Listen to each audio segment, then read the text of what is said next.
அனைவருக்கும் வணக்கம். தேவப்புலவர் திருவள்ளுவரின் திருக்குறளை ராஜா ரெங்கராஜன் எளிமை குரலாக சமர்ப்பிக்கிறேன். பொருட்பால் அதிகாரம் 69 டூ திருக்குறள் ராஜாவின் எளிமை குரல் 681 அன்புடைமை ஆன்ற குடிப்பிறத்தல் வேந்தவாம். பண்புடைமை தூதுரைப்பான் பண்பு.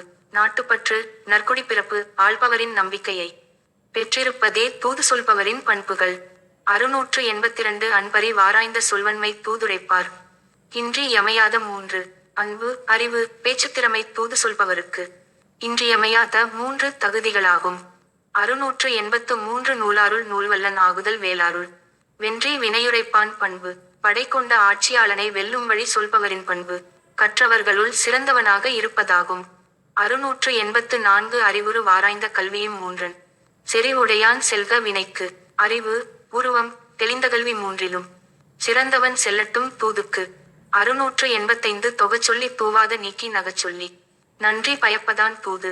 தொகுத்துச் சொல்லி பயனற்றதை நீக்கி மகிழுமாறு சொல்லி நன்மை செய்வதே தூது. 686 கற்றுக்கண் அஞ்சான் செலச்சொல்லி காலத்தால் தக்க தறிவதான் தூது. ஆராய்ந்து கற்று பிறர் பார்வைக்கு அஞ்சாது புரியுமாறு சொல்லி காலத்திற்கு ஏற்றவாறு அறிவது தூது. 687 கடனறிந்து காலங் கருதி இடனரின் எண்ணி உரைப்பான் தலை. கடமையறிந்து காலம் புரிந்து இடமறிந்து தெளிந்து சொல்பவரே தூதரில் சிறந்தவர். 688 தூய்மை துணைமை துணிவுடைமை இம்மூன்றின் வாய்மை வழியுரைப்பான் பண்பு. மன தூய்மை உதவும் தன்மை அஞ்சாமை ஆகிய 3 வழியில் உண்மையை பேசுவது தூதரின் பண்பு. 689 விடுமாற்றம் வேந்தர் குறைப்பான் வடுமாற்றம். வாய்ச்சோரா வன்க நவன் தூது செய்தியை வேற்றரசனுக்கு சொல்பவன் தனரசுக்கு குற்றம் ஏற்படுத்தும் சொல்லை சொல்ல மாட்டான். 690 இறுதி பயப்பினும் எஞ்சா திரைவட். குருதி பயப்பதாம் தூது.